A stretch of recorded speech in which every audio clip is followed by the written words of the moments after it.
Hello, everyone. Rob Guest from football.london here, and welcome to the latest episode of Gold Guest Talk Tottenham, sponsored by NordVPN. Now, there's just a bit to talk about today following Tottenham's late 2-1 win over Liverpool. Joining me as ever, Alasdair Gold. Ali, how are you? Yeah, I'm fine. I don't have to do the hosting bit at the start now. It's great. Did you enjoy your year-long sabbatical, working your way? I did. It was good. Good to be back there. At least Spurs kept on getting the performances and the results. So, yeah, lots to talk about. And it's not just the two of us on the podcast today. Backed by popular demand, we have the boss of football.london, Lee Wilmot. Are you okay, Lee? Yeah, it's nice to be popular. I'm not sure that's entirely the case, but there we go. I'm just pleased you're back, so I don't have to press buttons anymore and do all the kind of the admin stuff around the podcast. So yeah, welcome back. Thank you. Right, we'll get straight into the game. Obviously, a number of talking points in this one. Spurs running out 2-1 winners, goals from Son Heung-min and the Joel Matip own goal with about 30 seconds to go. Spurs, really had to, go right until the end to get the points against nine-man Liverpool, but thankfully they did.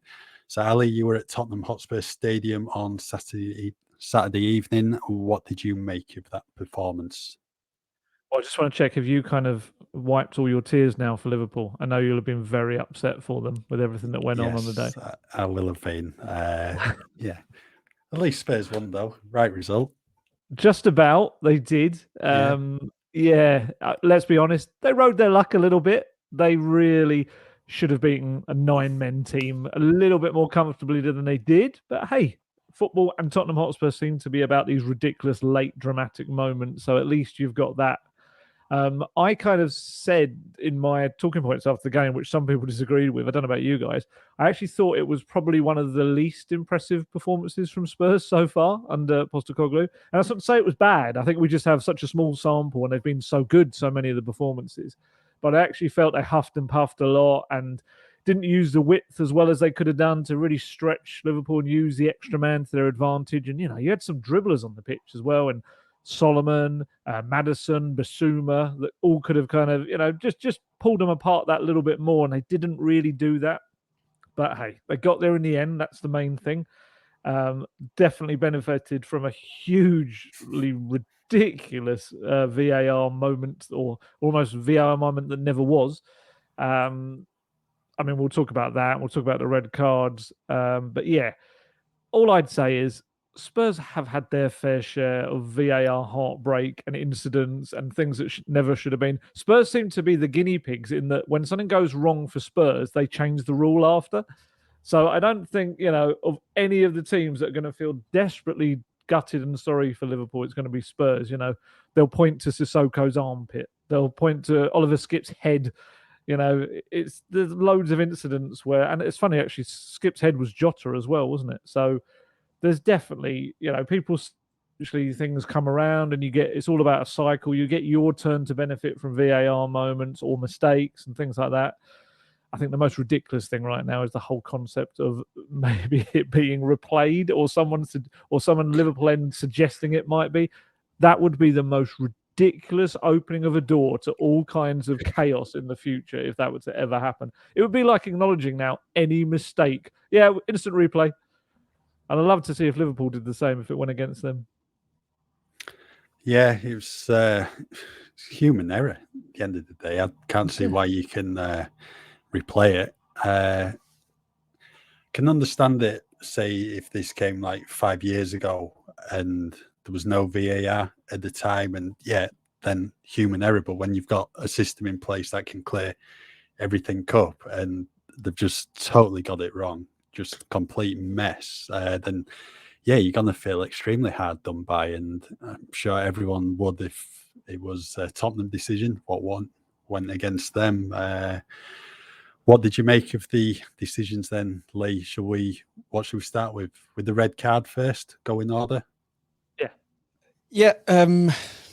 For me, the red card, I don't really understand some of the pundits' comment. Well, I kind of do, but they've played the game, and they've talked a lot about Gary Neville in particular, Jamie Redknapp, Andros Townsend to a lesser extent on Sky Sports at the weekend when I watched it back, just talking about how there was no malice, no intention to go over the top of the ball by Curtis Jones, and they felt it was a harsh red card. I don't get it. I don't get that opinion really. Yes, he was trying to win the ball. He went over the top of the ball, and he's caught Yves Bissouma on the shin in what could have broken his leg if his foot had been stuck firmly in the ground more than it was. That's a red card all day long for me. And There's nothing about intent, is there, in the law? No, you could say that about any situation. You could say that about Jota on Oliver Skipp last year. Oh, there was no intent to kick him in the head. Well, no, but he did. It's just because there's no malice in it, and just because there's no intent. Oh, he didn't go out there and mean to foul him like Roy Keane did on Haaland. That doesn't matter. He's gone in high over the top of the ball, and it looked awful. And yeah, I get the kind of the point that they're making about the still that was on the screen when the referee went over. As soon as the referee sees that, he's going to make that decision. But he should make that decision anyway. It's a red card challenge. He's gone over the top of the ball and could have broken his leg. What were these pundits say? Just if he had broken his leg, would they have changed their tune? Would it have been a red card then? Because that seems to be the case. Oh, something bad has happened. It's automatically a red card. Just because he didn't break his leg doesn't mean it's not a red card challenge for me. Yeah, just to say, Liverpool are appealing it. It's just come out as we're recording this. That's the only one they can appeal, though, isn't it? Because they can't appeal 2 yellow cards. So I don't understand really. I don't understand Liverpool's statement from yesterday either, as well, that they're gonna do whatever they can and look into it as much as they can. Well, I don't know what they're expecting to change, but there we go. Yeah, it's a weird one. It's a weird one. What did you think, Guster? I think you've got to look at it from a couple of different angles. I think looking at it in normal time on the telly. Obviously, I wasn't at the game on Saturday. I watched it back last night, and looking at it normal time, perhaps not a red card, but then when it slowed right down, and it depends on the angles. If you look at the angle from, I think, what's behind Bissouma, then yeah, he goes over the ball and gets him. Obviously, with standing foot, it doesn't look good. But Curtis Jones himself, you can tell by his reaction, he didn't even think it was a foul, like let alone a yellow card. All footballers do that, don't they? That's just the go-to. Yeah, but he had his head on his hands at that point when ref was bringing out the yellow card. I think he was shocked, and a number of his Liverpool teammates were shocked. But straight after he put the challenge in, he held his hands up, and he knew he'd done something wrong when it was there. And he did check on Bissouma, yeah. I mean, I was in the stadium on Saturday, and when it went in, I did think, oh, they might have a look at that again. It did. I was on that side of the stadium, so it did look like it was a bit more than just a coming together, as it were. And I did think they might check this, and lo and behold, they did. Yeah, I mean, I think I agree with what you're saying. Obviously, there was no intent there. He's clearly gone to win the ball. He's just gone over the top, and yeah, there's going to be contact at times. But when you look at it on the freeze frame and when it's slowed down, everything looks worse in slow motion. And he clearly goes over the top of the ball and gets him on the leg. So by the letter of the law, it's a red card. Yeah, I get the logic that some people are saying he's hit the ball and the ball has taken his foot up over it. But I suppose the counter to that is if your foot is high enough that can happen, then it's not. It's serious foul play. It's, and there's talk about his studs weren't up either. Well, they were, because they were at a certain level for it to bounce off the ball and then go into Bissouma's leg. I've got to phrase this in the right way, but I hope that when the appeals panel look at that, they are able to shut out the noise about everything that happened with the VAR, which everyone acknowledges is a complete and utter ridiculous mistake. And they look at it in isolation, don't feel like it should be kind of some kind of sympathy appeal kind of thing. Because I do think that unfortunately, and absolutely he did not mean it, but I just think it's a challenge that ended up being serious foul play, whether he meant it or not, and whether the angle initially was maybe not that bad, but I still think it would have been a raised challenge, whatever. And also, actually, we'll talk about it in the next one, but it was a key moment, obviously, in the game. I actually felt before then that Spurs hadn't been that bad with 11 men. I actually think they probably played better with 11 men on the pitch against 11 than they did when Liverpool went down to 10.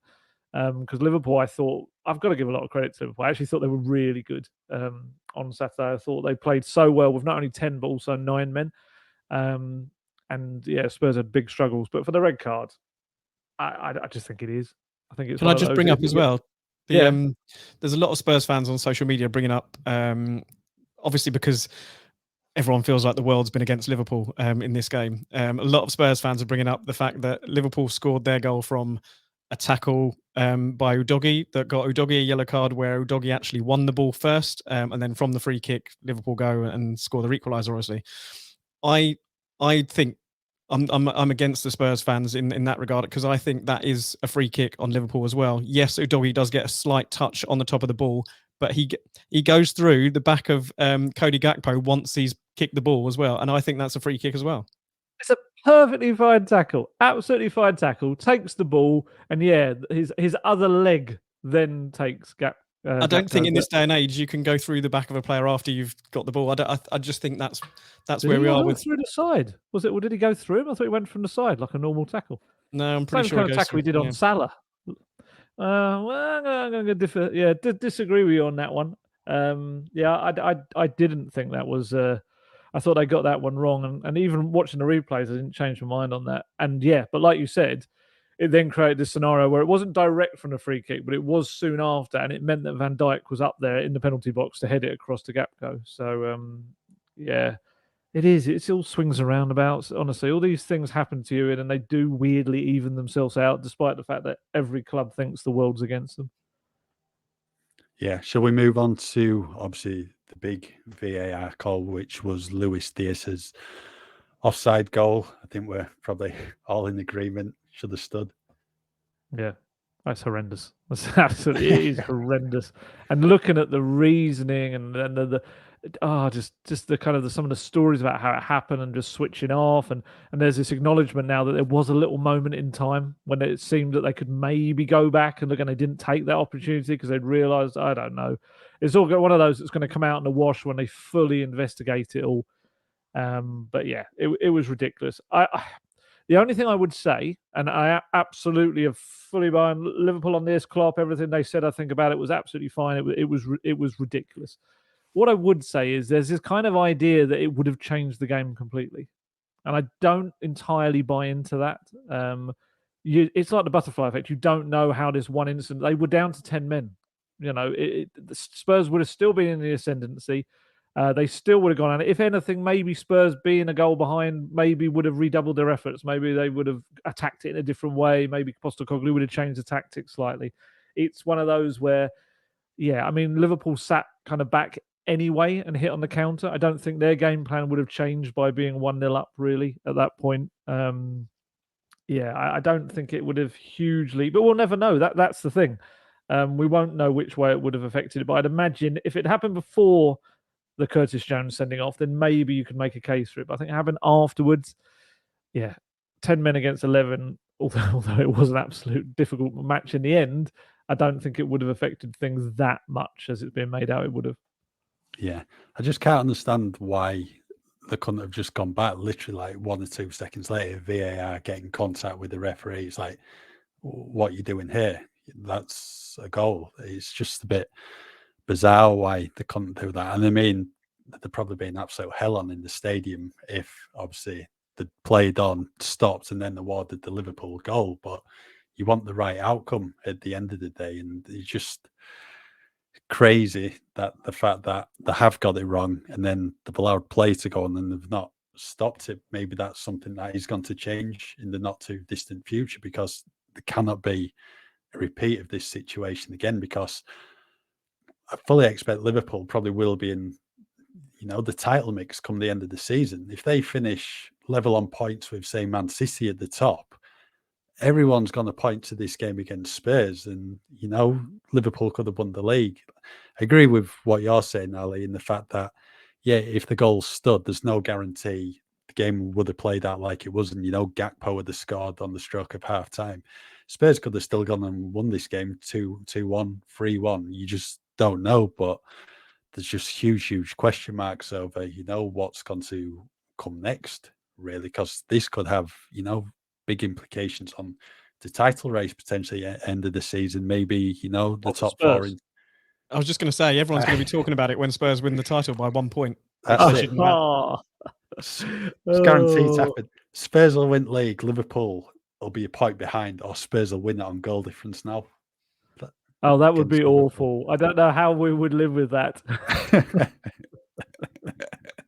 I think what you said there, though, Guesty, about the changing the rules, and they've got to do something. I find it ludicrous that just because the ball they've restarted play, they can't take it back for a decision that is clearly wrong. You obviously would have seen in the stadium as well, Ali, that the checking disallowed goal offside on the big screens was up for a long time, wasn't it? And I had my children saying to me, "Are they still checking this?" And I said, "Well, no, they can't, because the game's playing on now. They can't be checking it. But there must be something going on." Yeah, that's the thing. They didn't need the lines, did they? Because they could see it was clearly onside. The problem lied with the VAR thinking that the on-field call was goal rather than offside. So when they said check complete, the referee on the pitch played on.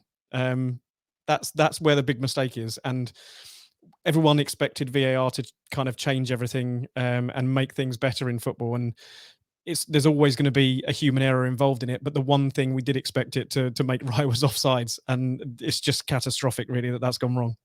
Whatever happened to the automatic offside thing? Did the Premier League clubs vote against that? Because there was supposed to be a suggestion that was being put up for a possibility, and it was literally a bit like Hawkeye kind of thing. It would just didn't they use a semi-automated one at the World Cup as well? Yeah, they did. Yeah, I don't understand why they voted against that. Maybe I missed something back in the. I'm pretty sure someone told me that. I did see an interesting thing earlier. I'm pretty sure it was an ex-Liverpool player, no doubt, as a pundit, suggested that Spurs should have allowed Liverpool to walk in a goal afterwards. It's like, no one knew. They didn't know at the time, kind of thing. It's just so... Sometimes when it's one of these bigger clubs, there's just such an outcry about it. It's just incredible. I would love to know if this had happened to Spurs, would this have been such a big deal, do you think? Probably not. It'd still be a major talking point, but maybe not the outcry that it has been. But like I said, it's just something you can't have. It just can't be repeated again. Hopefully this is like the only time we see this happen, because it's just so wrong. Yeah. Wolves had a mistake. Was it Man U opening game, wasn't it? Oh, Wolves should have had a penalty, shouldn't they? Is that the one you're referring to, when Onana's just gone for the ball and clearly, wiped out the striker? But that's what I'm saying. Those ones they're still based on a human decision. It's the technology can't sort it, but the offside is all technology. Yeah, where are you at with technology? Me, both. Well, either of you. Start with Guesty. No. Now I've got to start with you because you started. Go on. What do you think? Do you want it? I've got nothing against it as long as it's used in the right way. This element of human error in offside should not ever happen. And this will be the 0.0001% of a time that something like this will happen, purely because you get the lines out, the lines are drawn, it's either offside or it's not offside, and that's that. The handball issues, the penalty issues, the red card issues, they're the ones that still come down to someone else's opinion. I don't necessarily like that in that way, because you've got a referee on the pitch who makes his decision based on what he's seen, and then it goes to someone looking at 500 replays and then making their decision, which might be different to the referee's decision. And then you get to certain situations like with Liverpool getting McAllister's red card earlier in the season rescinded because another person suddenly thinks it's not a red card. It's like, where does it end? Where do you, what's the point in VAR for those decisions if someone a week later is going to look at the video and go, oh, do you know what? That wasn't a red card. When someone looked at a video and said it was a red card. Don't understand. Right, you guessed it. Happy for it to be used, but if it's used in the right way and the correct decisions come about, as you alluded to a couple of minutes, like that Wolves Man U game when Wolves should have had the penalty. It's like you've got the technology there. Everyone in the world can see that's a penalty. So why is it not being given? So I've no problem with it. It's just got to be used correctly. If it wasn't in place, like I was saying at the start of the show, like 5 years ago when Diaz was flagged offside, fair enough, human error. You know, everyone makes mistakes. It happens. It's one of these things. But when you've got the technology in place, you have to come to the right outcome. But we've seen so many times throughout the past few seasons that when it has gone to VR, there's still the wrong decisions being made. Yeah. The thing that I don't like is when, I mean, I don't know whether this was definitely the case or not on Saturday, but I don't like it when, let's say, the linesman raises a flag just purely so it goes to VAR. It feels like just like, oh, I'm going to put my flag up just so we can have a proper check on this. And because let's be honest, and Klopp said it, you know, to be fair, you're expecting that linesman to see that that's onside. You know, in a game without any kind of the crutch to lean on of VAR, a linesman should be seeing that that's onside because it was well onside as well. It's not even marginal, and he should. And that's my thing with technology. It's almost become this thing to rely on. And I absolutely buy into what Postecoglou said as well. Is that there's now been put this ridiculously high bar on technology and VAR that it has to be faultless. Whereas, like you guys have said, you know, it's still about human error, and there's still some subjective aspects to it as well, especially with the handball with Romero last week, you know, at the Emirates. And yeah, I think it's helped in some ways. I was always liked goal line technology. Again, came in presumably after Pedro Mendes's Old Trafford moment. So I've had no issue with that. I would like to see the offside become an automatic thing. If there's a way that they can get that, then I don't understand why that should even be something that's reviewed. It should just be straight to referee's watch. Bang, it's offside. That's it. We move on. And then, yeah, once in a blue moon, you might have a mistake. I mean, even the goal line technology went wrong once, didn't it? Who was that? Was it Sheffield United or someone? I can't remember. It was Villa, Sheffield United, wasn't it? I think that was during the restart, Project Restart. Yeah. Yeah. As long as people understand. United went down, didn't they? Yeah.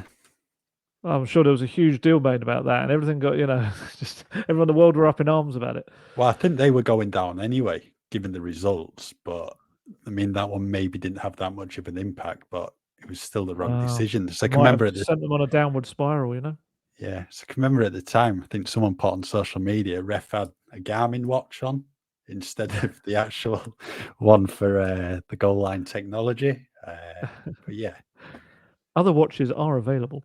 Yeah, it was that's my thing with it. The more you can remove the human aspect, it's probably the better. If you're going to go down a technology route, go down that route. When it's just something, you know, that's just going to aid you in looking at stuff and having that little bit longer to look at it, then you've got to accept that that's exactly what it is. And it is going to have errors and it's going to have issues. And we can't have a massive hissy fit every time it goes wrong. And blame everyone in the world and want everything changed. My goodness, if we did that with Spurs decisions that had gone against Spurs in the past, you know, in a Champions League final, no less. My goodness. Yeah. Everyone talks about the fact that it takes too long, doesn't it? We're all kept waiting for VAR decisions and the lines to be drawn and stuff. And that was the one thing on Saturday. It was over so quickly that it was clear that there's some kind of breakdown in communication somewhere, because we know that linesmen put their flags up late. They're told to put them up late so that they let the game flow. And the linesman's flag went up so late, the Liverpool fans didn't spot it for ages. They were cheering and celebrating the goal for a long time after the linesman's flag went up. So clearly, it wasn't made clear to the VAR that it had been called as an offside decision. And then when go on, no, it's fine. I was just going to say when he said check complete, obviously that's given the referee the indication to play on. Absolutely. And there's this weird little subplot as well, isn't there, of the Is it? Oh, I can't remember. Is it a Saudi Pro League, or I can't remember where it was that they're now there's claims that some of the VAR officials were 48 hours before across the other side of the world doing some officiating, and the suggestions maybe they were tired, things like this as well in the VAR room. It's like it's incredible the level of detail that it all then becomes.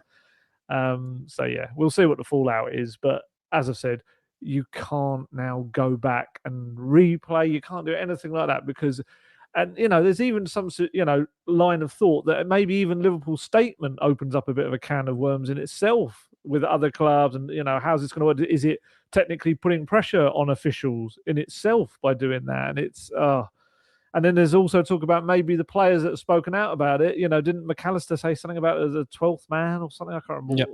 Yep. Was that the one where Romero went cry in your room or something? Yep. Something like that. Classic Romero. But there's talk about them now all getting charged for that as well. So can you imagine the uproar that is going to be if they don't get the game replayed? Players get charged, probably not suspended, you imagine, fined.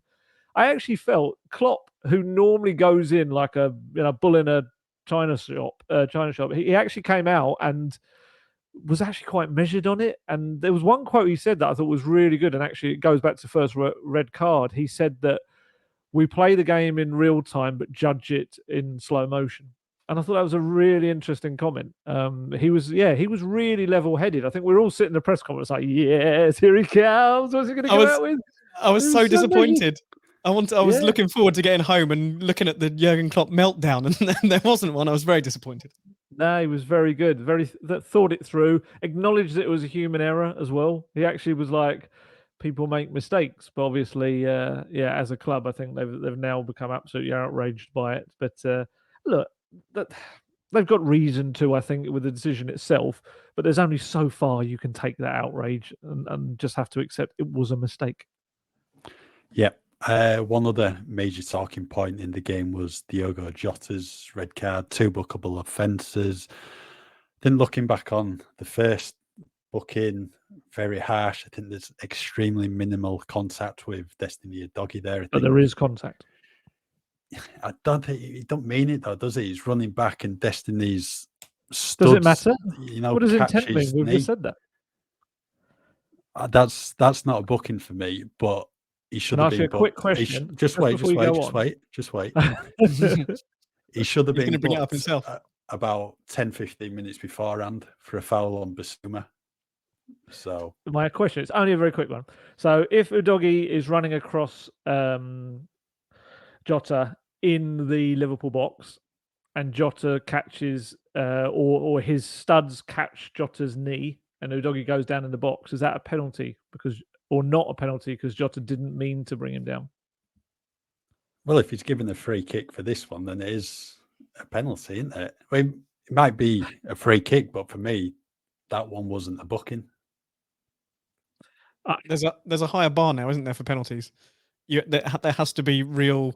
Well, supposedly, there has to be a decent amount of contact to make a player go down for it to be a penalty. Although Son Heung-min did give away a penalty against Brentford on the opening day, which was very minimal contact and wasn't a penalty in my book. Replay the game. Yes. The only thing I'd say about it as well is there's got to have been enough force to make him clip his own heels. I don't think you just do that. Do you do that deliberately? Can anyone actually manage to trip themselves up by hitting their own heels in that moment? Because it's not like he hit the ground and tripped or anything like that. It was clearly the little knock of his studs pushed his foot forward into the other foot. What I would say with that, anyone that might be going outraged at that, Jota did a challenge not long before that should have had a yellow anyway. I think it was on Basuma. And there's a suggestion. I don't know whether they've released the referee's report or not yet, but it was a suggestion that actually the yellow card was for an accumulation anyway, rather than just that incident. And in which case, I mean, let's be honest, he was daft 90 seconds or so later for doing that stupid challenge. And what's mad, though, as well, and this is unfortunately where we're at the game, is we've now seen Destiny Udogie getting just disgusting racist abuse on social media.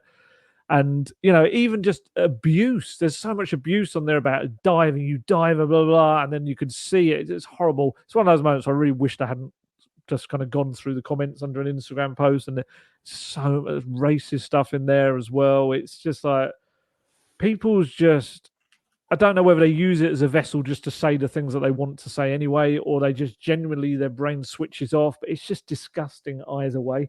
So a young player, 20-year-old player, who got his studs knocked, went into his other foot, went down, and suddenly he's like supposed to be some kind of villain in all of it. It's just so ridiculous the way people have to find, like I say, a villain or a scapegoat or something. And it's atrocious. And I mean, that's a whole other rant I could have. I've probably had on the podcast before about these faceless accounts that just do whatever they like on social media. I reported some of them, got back from Instagram, sorry, this does not violate our code of conduct. And it's like, what? Sorry, have you looked at the language? Have you looked at the symbols, the images, what they're using? And that doesn't violate anything. I'd imagine that so many people reported them that eventually surely something had to have been done. I haven't looked back since yesterday, but it's disgusting how one tiny incident can spark such, outrageously horrible stuff people do. But I had no real issues with the Jota stuff myself. I think he was kind of he kind of put himself into that situation, really. Yeah, I mean, if you were Klopp, you'd be so angry with him, especially when you're down to 10 men. I mean, that's just idiotic, that second challenge, really, especially when you've been booked 90 seconds earlier. But yeah, certainly second one for me was a yellow card, but I do think first one was harsh, but he should have been booked for that foul on Basuma. Yeah, I think we can all agree on that. I didn't think the first yellow card was a yellow card challenge either. Just running back and brushing his studs, didn't even try to make a foul. It's just his action of running. But I agree, he could have been booked beforehand. So and yeah, idiotic to go and slide in like that after you've just been booked to get a second yellow. And it just, well, I won't say it ruined the thing. We won the game eventually, but it just, as you said at the beginning, Ali, it did feel like we were a much better side against 11 men and 10 men when it was against 9. Liverpool just got all the men behind the ball. They defended heroically. I thought they were excellent, Liverpool, and I think they will be right up there come the end of the season because I think they're a very good side. It just, I thought we were just a little bit laboured and just couldn't find a way through, essentially. And I think we could have played for another half hour and wouldn't have scored. So I was delighted that one of their players did it for us. Are you a Liverpool apologist? Sounds like you are. No, absolutely not. No apologising. Anything beginning with L. Levy apologist, Liverpool apologist. I've already said it. I agree. I just thought they played so well. And when you've got an absolute world-class outlet like Salah, who you can just knock the ball down the flank and he just causes mayhem. Although I did feel, to be fair to a doggy, I actually felt he dealt as well as he could with him, really. And having Saka, then Salah within successive weekends, incredible education for him. And I think he came out of it, other than the horrific racist abuse, but on terms of the pitch and what he did, I think he'll be better for that. Showed what he can do. Yeah. Before we talk a bit more about the game and Tottenham's performance, Ali, do you want to let everyone know about the benefits of using NordVPN? Of course. If you're not aware by now, the Gold Guest Talk Tottenham podcast is sponsored by NordVPN, and you can use the service in a host of different ways to enhance your internet experience.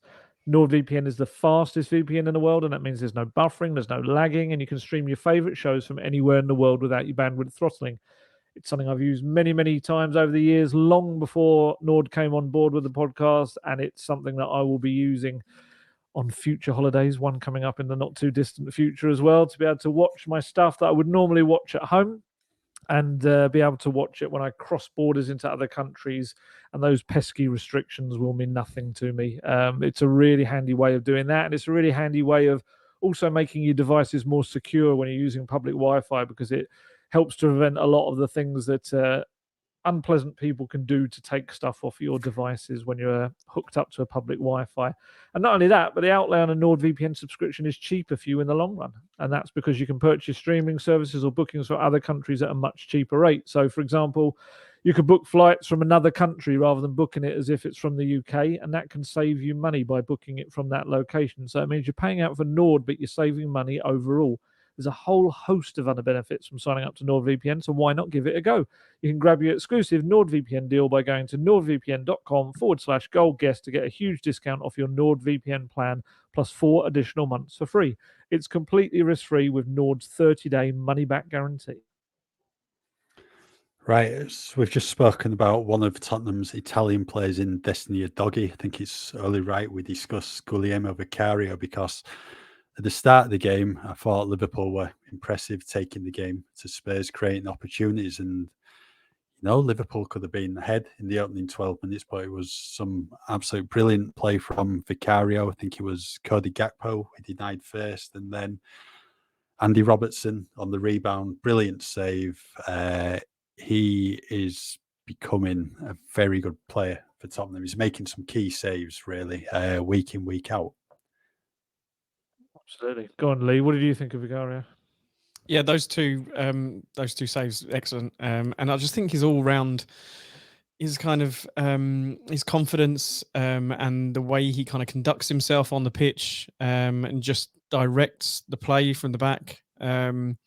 He's, how old is he? 26, 27? 26, yeah.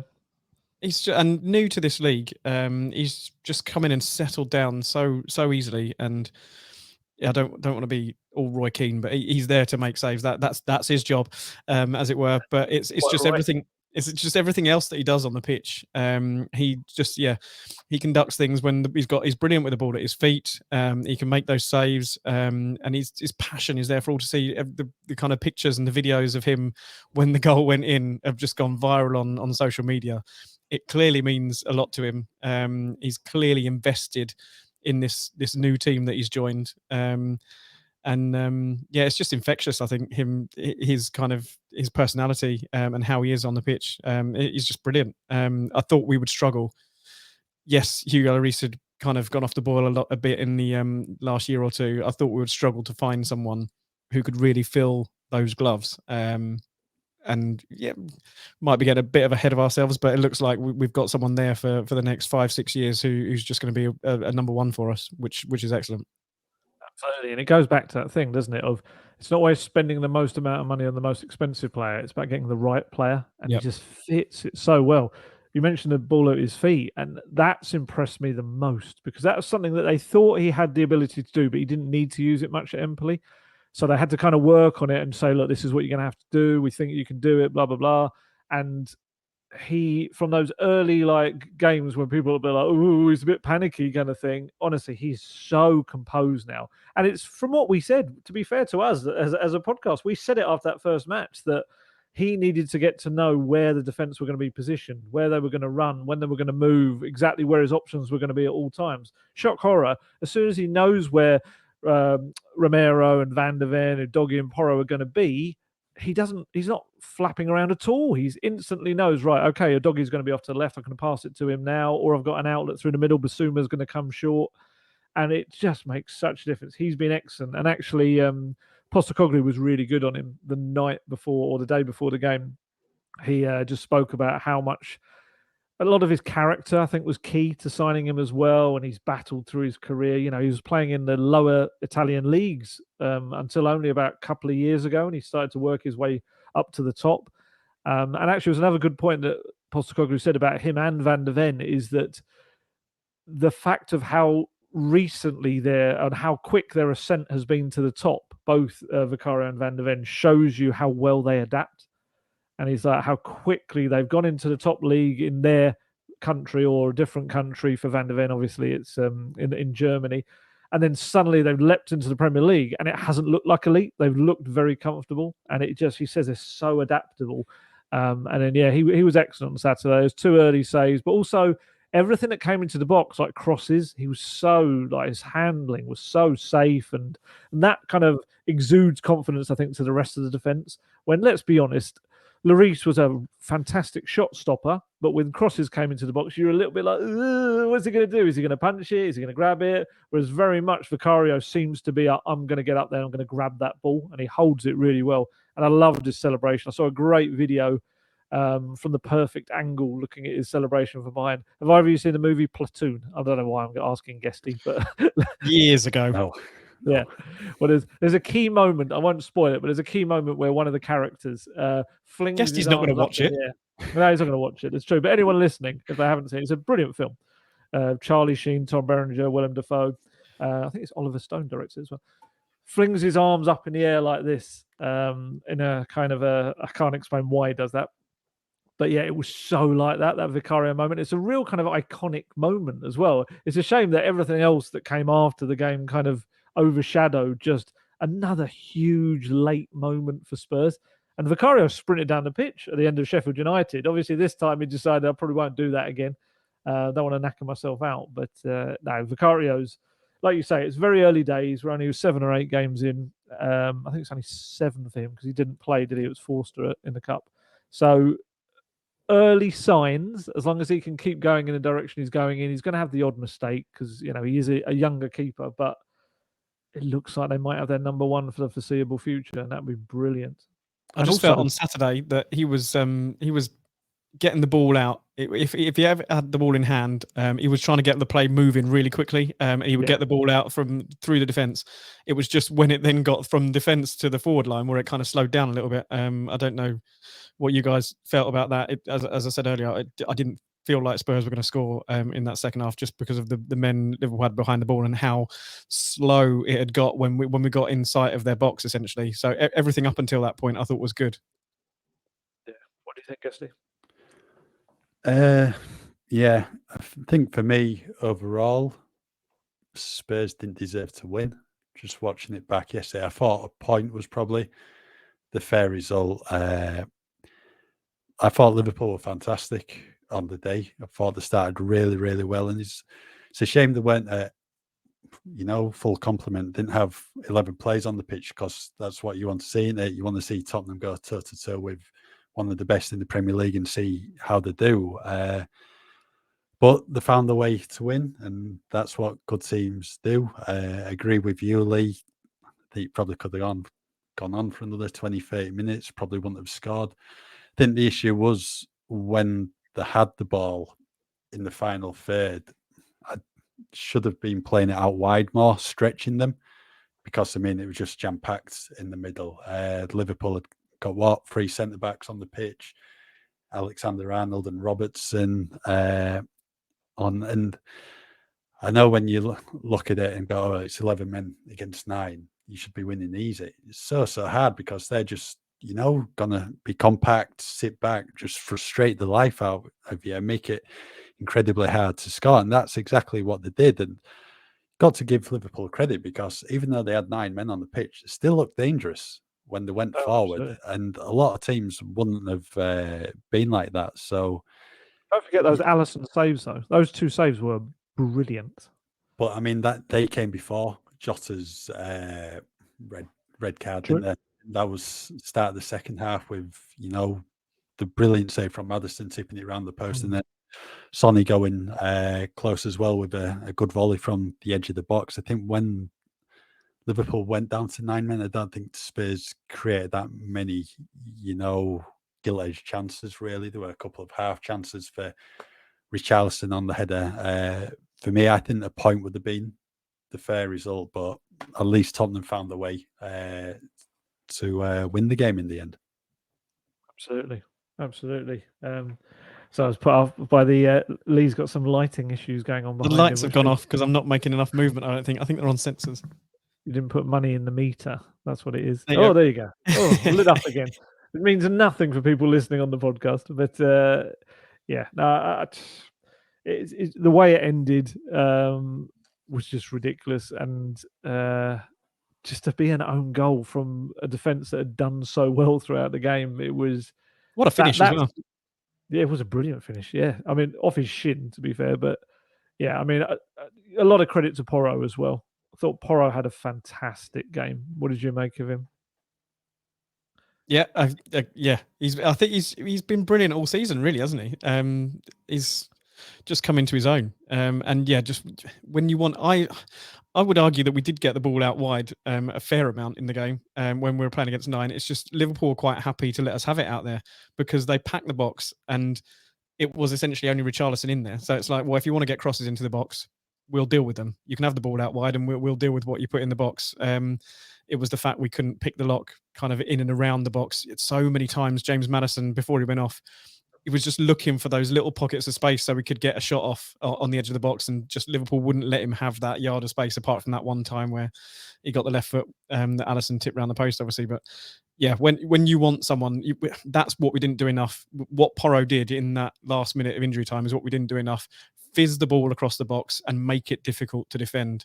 It felt like when we were getting the ball wide and getting them in, Kulusevski would try and drift one into the back post. And it's like, well, it's Richarlison up against Van Dijk and Matip. It's probably going to end up being headed away. You want those ones, the quick ones across the box that are going to make a defence panic. And that's exactly what Porro did. And it's exactly what Matip did, panic and fire it into his own net. Yeah, I do want to. It's kind of interesting what you say there about Kulusevski as well, because if you look at the first goal, absolutely Maddison, terrific ball. Richarlison gets out wide, plays it into Sonny. It's exactly kind of what they needed to do. And perhaps Kulusevski, with this more predictable, let's be honest, kind of need to cut inside. I think he was always cutting inside into the busy area. And don't get me wrong, he had some fantastic runs at different points from deep where he went past about 3 or 4 players. But I just felt that in that moment, it needed him to keep going wide and drawing Liverpool players out to then put it into the box. Whereas instead he was cutting inside into just a mass of legs and bodies, and it wasn't really working so well. I do think that's a game where they missed Brennan Johnson, the pace, to be able to go down the outside. And I think they also really missed even Perisic, just come on and put in a terrific delivery. I actually felt Maddison, while he played a lovely pass for the first goal, and he did a second one where Richarlison was just offside when he crossed it to Sonny. I actually felt Maddison's set pieces weren't very good. That's probably the first time I've watched his corners and free kicks and thought, ugh, that's, you're way better than that. And I think that's where Spurs struggled to hurt them as well. But to be fair to Maddison, he and Sonny came into the game essentially walking wounded. They really patched them up to get them out there, and they only trained a couple of times. Even Sonny, when he came off, looked like he was getting treatment on his thigh. I asked Postecoglou after about him, and he just kind of referred to the state he was in when he came into the game as well. It kind of really could do with giving them, I think, at least 2 or 3 days off to just try and recover. It's one of those where you'd love them to have the international break off. I mean, Maddison might not play too many minutes, so they might get that. But with Sonny being the captain of South Korea, he's going to be just absolutely used for every minute they can get out of him because he's such a wonderful player. But back to Porro. Porro was excellent. I'm so impressed with the way he's adapted to being a more natural right back. I think it's just been amazing. I would actually go as far to say that the defensive side of his game has increased exponentially. And I think a lot of that Postecoglou was saying is down to, what's his name? Matty Wells. Matty Wells, yeah. Matty Wells that has been working with the defence, and he's been doing a lot of work, particularly with Porro. And yeah, it's really showing. Because what I would say, and I've been thinking this for a while now, I genuinely think behind Maddison, Porro's the best passer in the team, other than Maddison, maybe the second best passer in the entire squad. He can pick out these lovely balls. I mean, we saw it for Sonny's third goal against Burnley. He's got this ability to cut defences apart with his passing. And if you can ally that with a really good kind of level of defending, which we're now seeing from him, he's going to be incredibly dangerous. He's going to be a bit like a Trippier type for Spurs down the right-hand side. It's going to be such a weapon going forward. And I do feel for Emerson. At least he's getting loads of time to spend with his newborn son, but because he's just absolutely nowhere near Porro right now. He's been that good. And when you've got that kind of pairing with him and Udogie on the other side, I think if Udogie can, his next step for me, I actually think he's doing really well on defensive stuff. He probably needs to improve the delivery when he gets into the final third.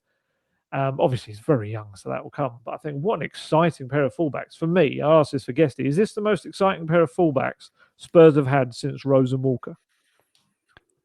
Yeah, I think so, 100%. A leading question, wasn't it? Really? I can't think of many more who've, could challenge them. Really, no, I think both good age. You can play them for the next decade or so if they're going to stay at Spurs and maintain the form. Just on Porro, I thought defensively very good. That drag back on Andy Robertson. He likes those, doesn't he? Incredible. That just shows he's, oozing in confidence at the moment and having an impact as well in the final third. I think Ange Postecoglou's got two very good fullbacks on his hands who, can have an impact at both ends of the pitch. So I can't think of anyone else really in terms of Spurs' fullbacks after Walker and Rose. I mean, who've they had?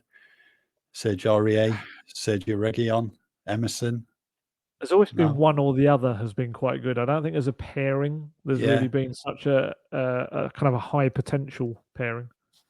You could argue that it's the best back four since Walker, Rose, Vertonghen, and Alderweireld, with Van de Ven and Romero in there now. What do you think of the centre backs on Saturday? Do you know what? I thought you were a bit harsh on Mickey Van de Ven. Join the crowd. Yeah, I had a couple of father and daughter on the train told me that, and I had someone message me the next morning. I thought he was good. I thought he dealt with Salah really well. Obviously, everyone looks at the moment where Salah got the better of him and played the ball through for Luis Diaz. But I thought in the main he was good. My son's enjoyed his performance as well. So yeah, I think I'm not one to tell you you're wrong, but yeah, I thought he was okay. I don't think he did too bad against Salah against a strong Liverpool team. I thought he put himself about really well. Am I right to reply? Yes. I don't really bother doing that on social media. I don't really look at what people say at ratings because they're so subjective. Everyone's going to think differently. But what I would say about Van de Ven, and people will know I rave about Van de Ven because he is absolutely class and he's going to be one of the best defenders in the Premier League. I don't think there's any doubt about it. But when you look at the three big moments in the first half, every single one was Van de Ven making some kind of little defensive error or big defensive error. So you had, what do you have? The first one was he was turned really easily by Salah. I mean, Salah's class, don't get me wrong, but he made Van de Ven look very sluggish in that moment. And the ball kind of bounced off him as well. He was very easy to get hold of him, get past him. Then Gakpo goal. Van de Ven is a mile off him. He's nowhere near him. He's not tight enough. And then the third one.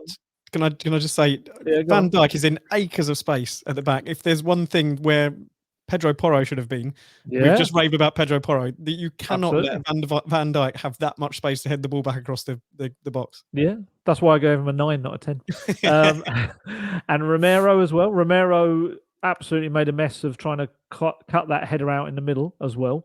But yeah, Van de Ven wasn't close enough. And then Diaz had a really good chance right at the end of the half when he slid in and put it past the post. Who did he get in behind? Van de Ven.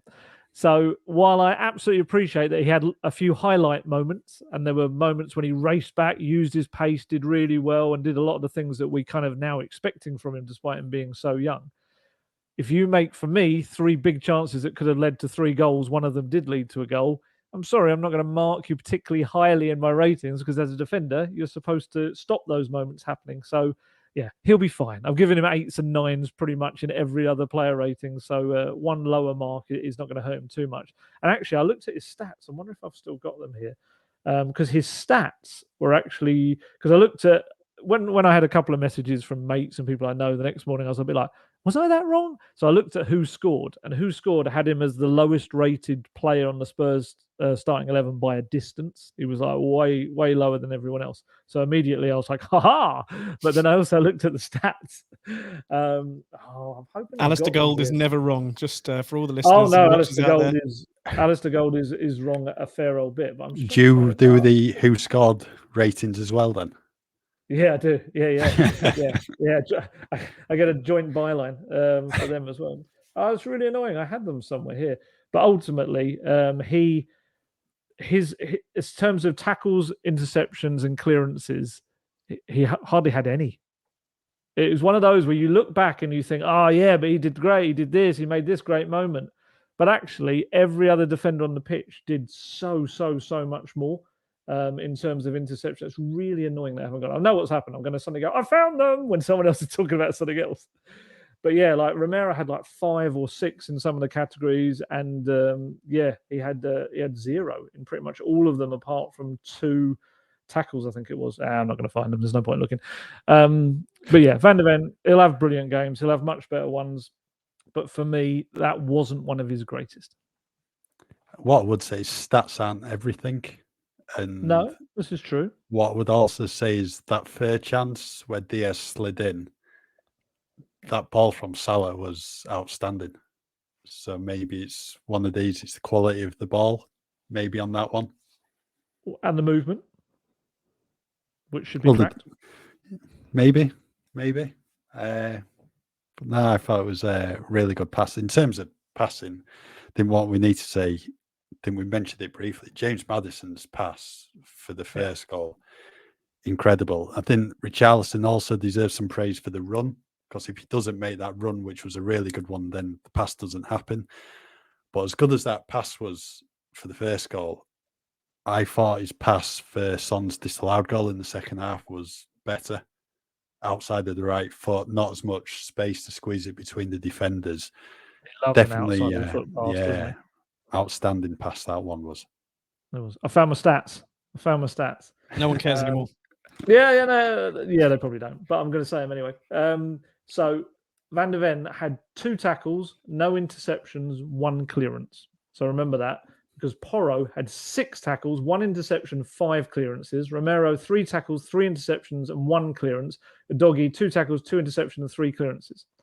So yeah, no interceptions. I mean, to be fair, if we're going to say, like, I guess you said that stats aren't everything, there may have been moments when he just marched through and took a ball, and it wasn't even an interception because he got there so quickly. It looked like it was just him there anyway. But yeah. I would argue as well, under Ange Ball, do we want our centre backs making clearances? No, we want them passing the ball out. So true, very true. I don't know quite how you quantify a clearance. Is it something like clearing it, something into a box? Is it like a headed clearance from a corner and things like that? Maybe. So you don't even know what the stats are. See, useless. I'm gonna have to go away and research the stats now. Right, we'll move on now from the game. Big game this weekend away at Luton, who will go into the game in confident mood following their first Premier League win of the season at Goodison Park. Less said about that, the better. It's going to be a really tough game, this at Kenilworth Road. I know Spurs are going great guns in the Premier League at the moment, but tight, compact ground. Luton, I think they're playing either tomorrow or Wednesday at home to Burnley. So if they can get another win, confidence is going to be up. It's going to be a tricky game. It is. Did you go to the Everton game? Yeah, I was scouting Luton, obviously ahead of this weekend. So yeah, was the only thing you could take from the game, wasn't it? A scouting report, really. Yes, it was. Yeah, like I said, less said about that, the better. But only because it's quite interesting to know. I mean, I haven't seen much of them. How did they look, kind of? They're good from set pieces. That's obviously where they scored both of their goals, and Carlton Morris is a handful up front, uses his weight really well. So that's going to be a bit of a battle for Romero and Van de Ven, but as well as they've been playing at the moment, you'd be confident on them, coming out on top against him. But I think it will certainly be a battle, the fight until the end. And I mean, they're going to have to if they want to stay in the Premier League. So, if Spurs win in the lunchtime kickoff, then they go top of the Premier League for the time being. But with Arsenal playing Man City on Sunday, if the result goes Spurs' way, Tottenham could go into the second international break of the season, top of the Premier League. Yeah, I was just looking at the defence. They've conceded the same amount as Everton. I don't know if that's a good thing or a bad thing. It's certainly not among the worst in the Premier League. They've conceded 12, haven't they? And you've got... God, I didn't realise Wolves have conceded more than that. Did they get a tonking from someone, Wolves? Remember. Sorry, they've got 13. They've conceded 13. I'm just surprised by that.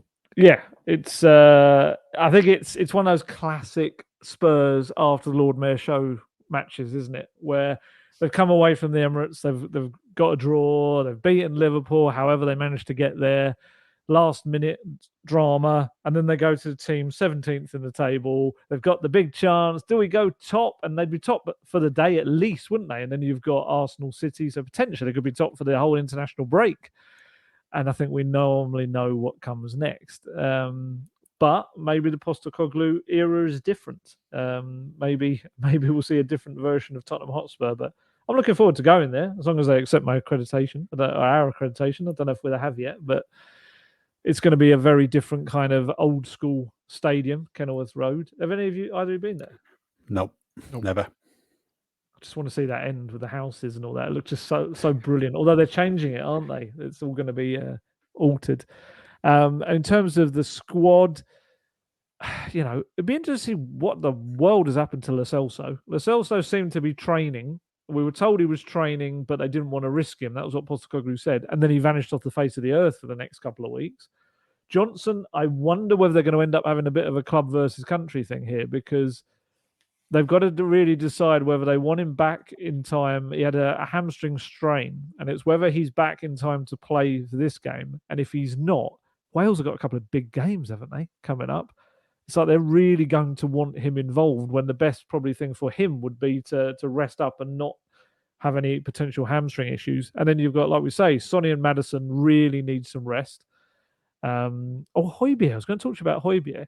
Did you notice at the end, and I checked back on a little video that I could see of this, he didn't stick around for the celebrations. He went off quite early. Everyone was celebrating for another good 3, 4, 5 minutes. And he kind of just went off down the tunnel. And it's not to say he didn't celebrate at all, but it very much, I wonder whether there's a sense of he was a bit annoyed that Skippy came on about, 10 minutes before him. He was brought on right at the end. And I actually, don't know about you guys, I thought he did really well, Højbjerg, when he came on. I thought he really drove Spurs forward. But yeah, no, it's just a little thing I noticed that I'll put that in my talking points. But sorry, I deviate from Luton Town. Yeah, it's one of those, our old classic. On paper, Spurs should win, but they've got to go there and be professional. I do think, once again, having a free week for everyone to try and recover and to know the game plan, and Luton not having a free week, it's got to play a part, surely, doesn't it? Hopefully. I can't get away from the usual Spurs pessimism of, here's your big chance to go top of the league and really cement what you just said, draw in the North London derby away at the Emirates and a win over Liverpool, which never happens, and go and lose to Luton. It's sorry. It's just years of that happening. It's just still there. I can't get too excited yet, even though Andrew's made me excited about supporting Spurs again, and the football that he displays. I just can't get that old Spurs out of my head. Hopefully, everything that Andrew's been kind of getting into the players and getting into the team changes things on Saturday, and we go out and win 3 or 4-0. That would be delightful. I'll just look forward to the end of the match and 3 points, hopefully. More happy days. Yeah, more happy days. Yes, that was so cool. That was so. It was. Do you guys watch Happy Days when you were younger, or is it just me, the old boy? I did watch a little bit of it. Yeah, a bit young for Happy Days. Oh, look at you! What is this rubbish? Bit young for it. Oh, it was a brilliant show. That was so cool. I'm intrigued to see what he says about that this week, Postecoglou. I think he'll be more excited about the Fonz talking to him in a video than he was Robbie Williams doing a song version of his name. I would be. Yeah, exactly. To be honest, I don't really like that song, Angels. I don't really like Robbie Williams' music. Well, cool, great. He's not a Robbie Williams apologist. Wow. And I found that weird. They played it after the game, and it was like, but you're playing the proper version, so people are having to try to sing the different lyrics over that. Can they not just get like a karaoke version of it and just shove out the instrumental or something? I thought that was a bit like, I am liking the, is it Free From Desire? Whatever it is that they all go mad at the final whistle. There was a brilliant moment sat in the press box where I looked up and just the whole South Stand was bouncing up and down to that song. And the players, Basuma always does that thing, doesn't he? And all the players are doing it. Honestly, it was an amazing sight. But I'm not a massive Robbie Williams Angels fan. Right, just to get back to I knew you were going to bring us back. Obviously, I mentioned there's the possibility of Spurs going into the international break, top of the Premier League. A lot at the moment, some people are saying, can Spurs contest for the title? If they do go into the international break top, a lot more is going to be said about this. So can they? I mean, this is the question everyone wants answering at the moment. Go on, Lee, you can answer it. No. Not not based off what I saw on Saturday. I think we all agree that it wasn't Spurs' best performance on Saturday, but found a way to win. But then you can make that argument that good teams find a way to win. So yeah, I don't think we're ready. Love to be wrong, obviously, but I don't think the squad is ready yet. I suppose it depends a little bit on where we are come December and what Ange wants to do in the transfer window. He has been known to go and shake things up in January transfer windows where he's been before. So I suppose a lot could depend on that. We've got 3 favourable games coming up in October: Luton, Fulham, and Palace. So it could look very rosy come the end of the month. But I just don't think we've got the squad depth and the capability to challenge right at the very top all the way through the season. I don't know what you think, Ali. Well, I was going to say, do they need the squad depth this season? Well, you're 1 or 2 injuries away, aren't you? To the same degree, I mean. Yeah, Bissouma's 1 yellow card away from a suspension, as we've written about today. An injury to Maddison. Bentancur's not back yet. If Vicario suddenly picks up an injury, we've spoken about the back 4 being brilliant. If one of them goes, it's just one injury here or there, and I just think that squad depth is tested a little bit. I'm loath to agree with Gary Neville, but he does make a good point about the kind of the subs bench and the depth we got. Yeah, I think personally, although Postecoglou says there's no schedule to be ahead of or behind, I think in terms of kind of where we're at as journalists and the fans as well, I think Spurs will be ahead of that this season. I think mainly not only because of the brilliant work Postecoglou and his coaches have done with the players, but also I think the circumstances. I think these 3 weeks, these no midweek matches, and the fact that it does give more recovery time and it does put less pressure on the players, and it does also give him more times each week to drill the Postecoglou way in.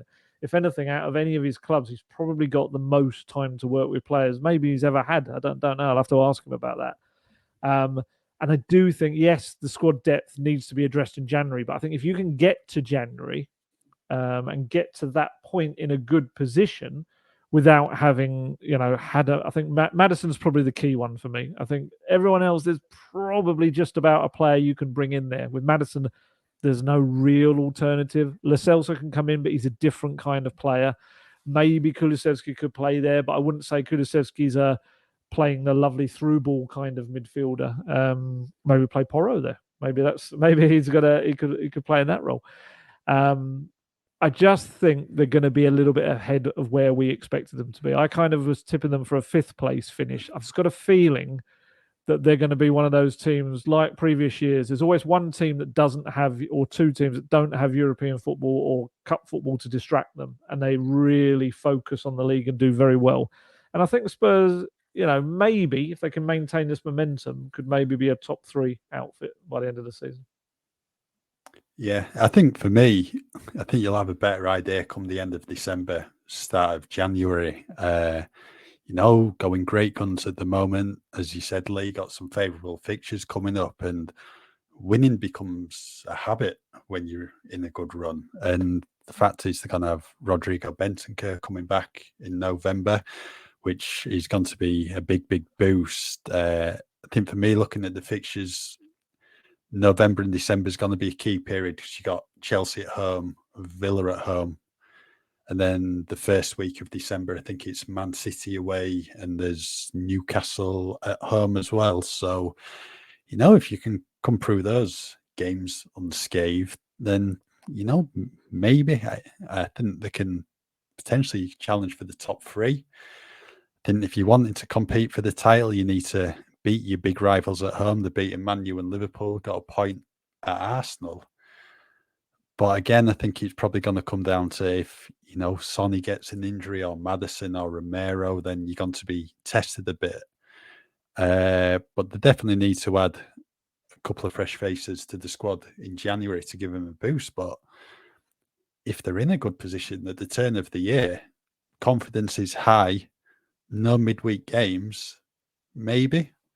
Man City, I think they're beatable, aren't they? They lost at Wolves this weekend. So City aren't going to win it year after year. There's going to be one year where they do slip up. We'll have to wait and see, but I think you'll have a better idea come end of December, start of January. Yeah, I think that's fair. Liverpool are going to be strong, like Lee said. Yeah, Liverpool are going to have a terrific season. And Arsenal, I haven't decided which way they're going to go yet. I don't know. There's kind of signs there they could have another very good season, but there's also signs that they could wobble a little bit as well. Obviously, Spurs and them, the only two unbeaten teams at the moment. I'm also intrigued to see who goes out the door in January. I think that's going to be quite important as well. Where is Hugo Lloris? Has anyone seen Hugo? He's somewhere around the club. It's very strange. Right, we'll leave that there for today's latest episode of Gold and Guest Talk Tottenham. So, as ever, thank you for listening in, and just keep with us at football.london for all your latest Tottenham news. To grab our huge discount off your NordVPN plan, go to nordvpn.com/goldguest. You can receive it an extra 4 months for free, and there's no risk with Nord's 30-day money-back guarantee. You can find the link in the episode description box.